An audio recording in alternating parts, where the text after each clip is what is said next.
So, scientists have just discovered a portal to a fifth dimension. I don't know, man. Like, this starting to become like the multiverse, man. Yeah, let's check this out. Scientists and astronomers have always been curious about the peculiarities in our solar system, and at the very top of their list of curiosity is dark matter. Although several phenomena have been unraveled by different scientists, the mystery that is dark matter still remains largely unsolved. In a bid to satisfy their curiosity, a team of scientists while researching about dark matter have recently discovered a portal leading to the fifth dimension, and this discovery is set to change how we view the universe forever.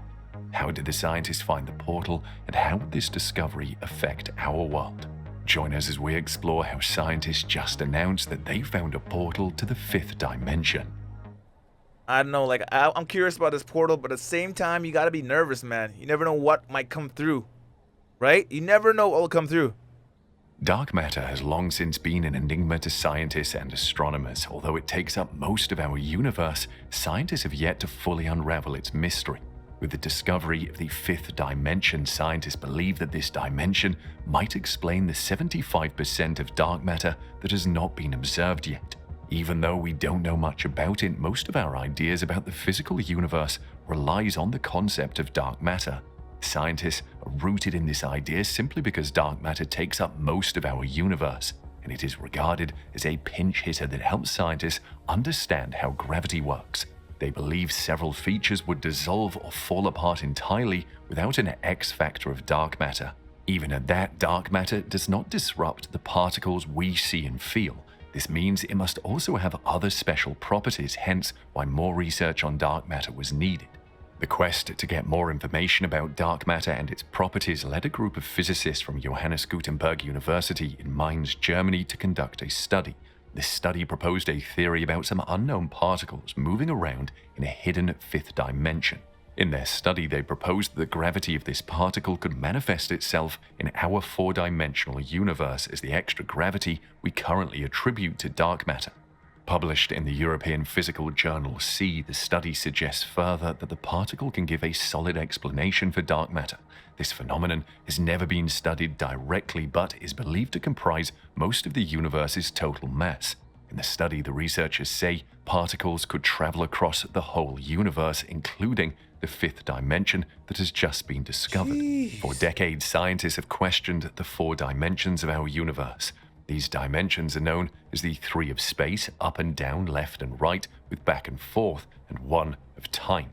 From the extensive research carried out by scientists, the results have produced 5D equations, which suggest that the implications an extra dimension would have on the universe and even reality itself.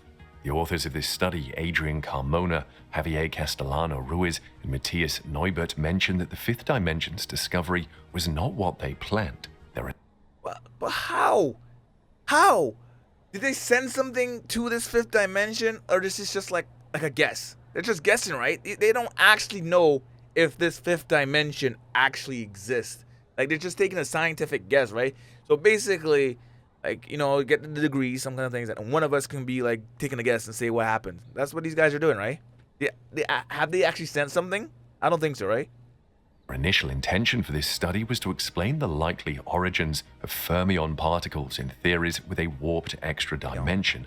But as the scientists researched 5D equations and how they relate to fermion particle masses, the scientists came up with a new sketched-out scalar. A scalar is a physical quantity that is mainly described by its magnitude. This newly sketched-out scalar was associated with the fermion particles, and they claim it is very similar to the Higgs boson particle and the Higgs field. They found out the new scalar field had a unique and interesting behavior along the extra dimension. Having made this discovery, they said in a statement, "We believe the existence of these heavy particles would join the visible matter that we know and that we have studied in detail the constituents of dark matter. We believe this based on the assumption that dark matter is composed of fundamental fermions which live in the extra dimension." In their study, the authors described the heavy particle as a possible new messenger to the dark sector. Their theory explains even the abundance of dark matter in the cosmos as observed by astrophysical experiments. It allows more exciting methods to find the constituents of dark matter. It would be done via a detour by passing through the extra dimension to get clues about the dimension's physics at a very early stage in the history of our universe when dark matter was produced. The study's lead researcher, Matthias Neubert, made a... I was wondering, man, how do these guys, scientists, know this stuff? Like, they weren't around. No one was around when the universe started, okay? So these are just like hypotheses, okay? These are guesses. That's all it basically is. Like educated guesses. That's all it is at the end of the day.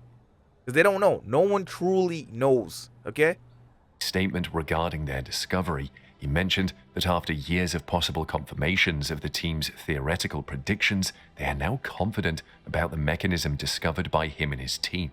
He continued further, "We are confident because the mechanism discovered would make dark matter accessible to forthcoming experiments due to properties of the new interaction between ordinary matter and dark matter.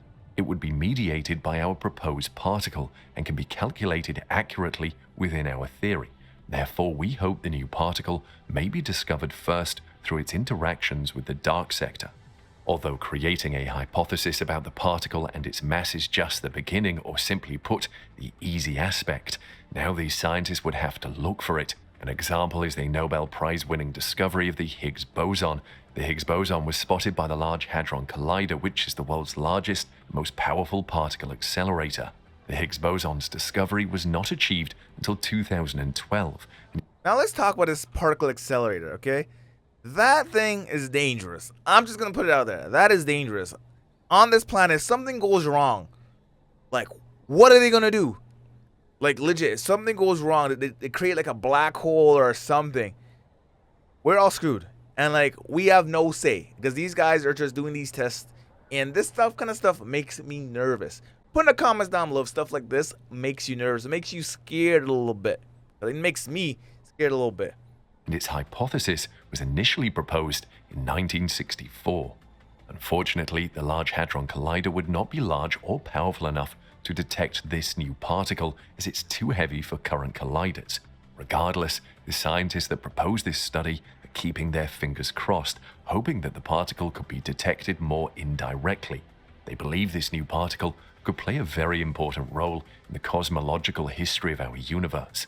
Also, they believe it might produce gravitational waves that can be detected with gravitational wave detectors soon.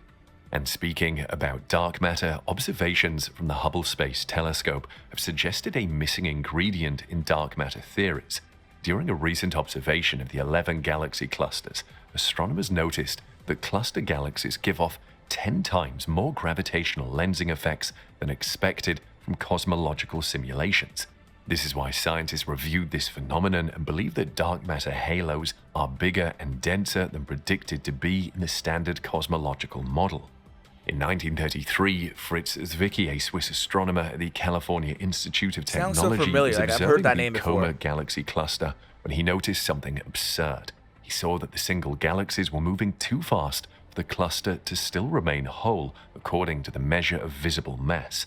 Only a specific amount of invisible matter could shed light on the powerful gravitational force keeping the galaxies bound. After that incident, scientists reviewed the phenomenon and named the matter dark due to its inability to emit or absorb any form of light. The only way to notice or reveal its presence was through gravitational interaction with ordinary matter. Since then, more research has been done about this so-called dark matter. The observations from various studies propose that this unusual phenomenon is a huge part of the universe's matter and holds approximately 75% of the universe's matter. In the standard cosmological model, it is referred to as cold dark matter. Cold dark matter is believed to consist of massive interacting particles, but they're weak and their physical nature remains a mystery. In this perspective of CDM, dark matter halos that are gravitationally bound would form a hierarchical structure. These dark matter halos would begin with the most massive systems forming through mergers of smaller ones. As the dark matter halos form together in this hierarchical structure, large dark matter halos would contain smaller substructures in the form of embedded subhalos. In this case, galaxy clusters are similar. They also have large dark matter halos containing hundreds of galaxies gathered in subhalos. The evolution of these galaxy clusters with the interplay amongst luminous and dark matter is observed carefully and studied theoretically using cosmological simulations. These observations and comparisons permit scientists to test the standard cosmological model. Galaxy clusters are the most important structures bound together in our universe. Their total mass can surpass a quadrillion solar masses.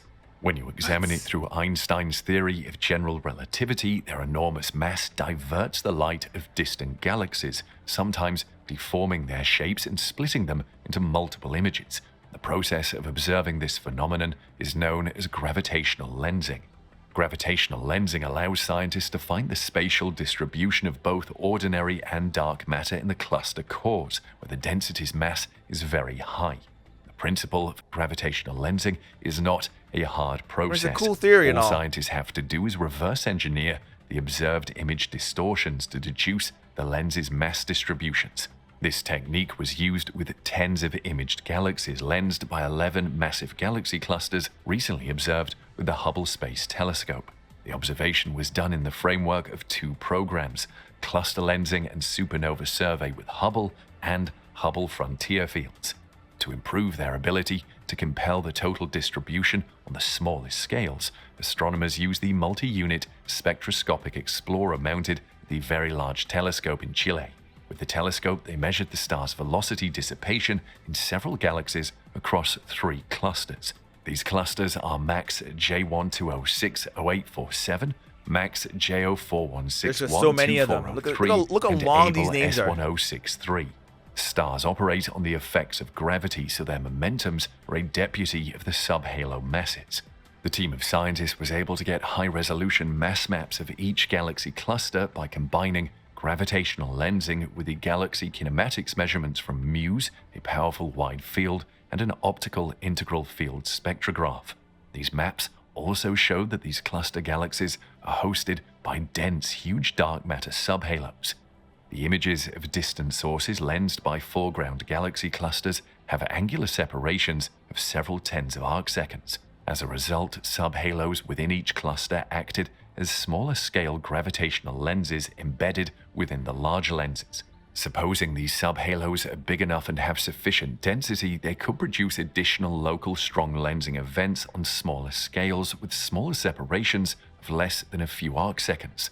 Results from the scientists' lensing mass reconstructions brought about these events called galaxy-galaxy strong lensing (GGSL) events in each of the observed clusters.